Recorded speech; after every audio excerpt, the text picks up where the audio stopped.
We are back today in the Essential Space with Jake Minot. Jake, we want to spend some time talking about neutral germicidal cleaner in schools and specifically touch on the effect that it has on floors. What are you seeing that has changed in this space?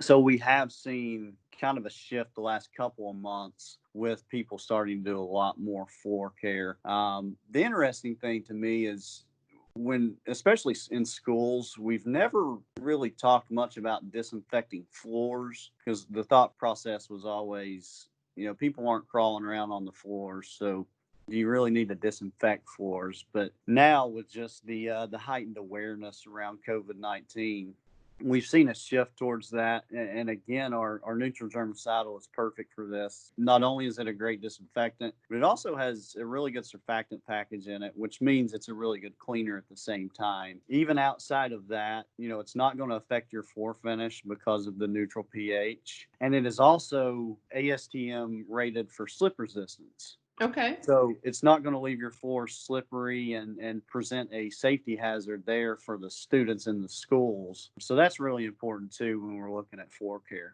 And where this is also important is, let's say we're spraying desks in a school classroom. You're going to have some overspray. Mm-hmm. We're not going to be able to perfectly spray that desk. So that overspray is falling onto your floor. And over time, it will start to affect your floor finish Sure. unless you use something like a neutral germicidal that has a neutral pH. So it's not going to attack that finish. All right, wonderful. I learned something new today about neutral germicidal and how it does not adversely affect the floor finish. That seems to be a huge win because we spend a lot of time and effort to get the floors to shine, and the last thing we need is to have a much needed disinfectant take that away. Jake, I really appreciate you spending time with us in the essential space. If you have any questions, if any of you have any questions, please put them in the comments on LinkedIn and we'll be sure to get back to you. We look forward to seeing you again in the essential space.